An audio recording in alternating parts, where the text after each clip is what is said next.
Last Neanderthal tells two stories that are 40,000 years apart. One about a Neanderthal named Girl who gets separated from her family and must survive in unfamiliar lands. Meanwhile, in the present day, an archaeologist expecting her first child races against pregnancy.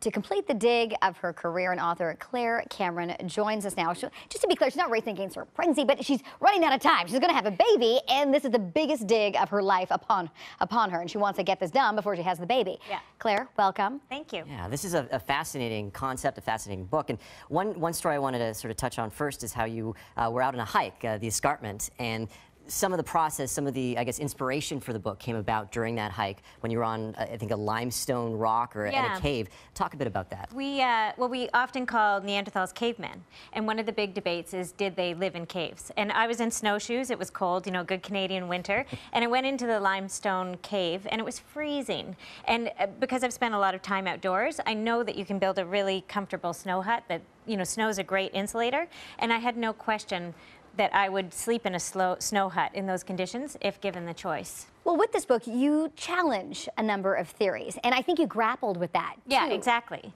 Exactly. So my theory was that they probably didn't live in caves. That's just where we find artifacts. And that's why we think of them as cave people, because cave conditions are going to preserve artifacts. Now, this wasn't an easy process necessarily, writing this book. I understand that you restarted it 65 times. Well, yeah, I'd say I wrote thousands and thousands of words to get the voice. But it was about fine-tuning the voice of the Neanderthals as well, right? That was a big challenge. Well, I think because I did about 5 years of research, so I'd write and then it was like layering to get the right voice. I think when you do a draft in the wrong voice, there's not a way to edit your way out of it. You kind of have to start again, and it's heartbreaking. But in this case, I had to get it right.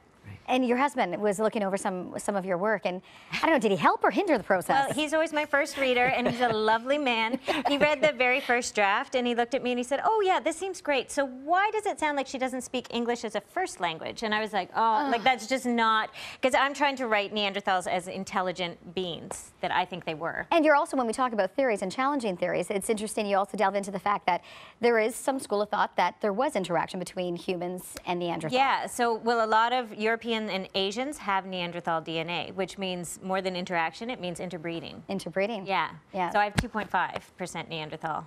Well, look at that. DNA. So when we call our husband, you know, it's true. I spoke to a Neanderthal today. There we go. All right. Well, a fascinating read. Claire Cameron, The Last Neanderthal. Thank you so much for coming in. Thank you for having me.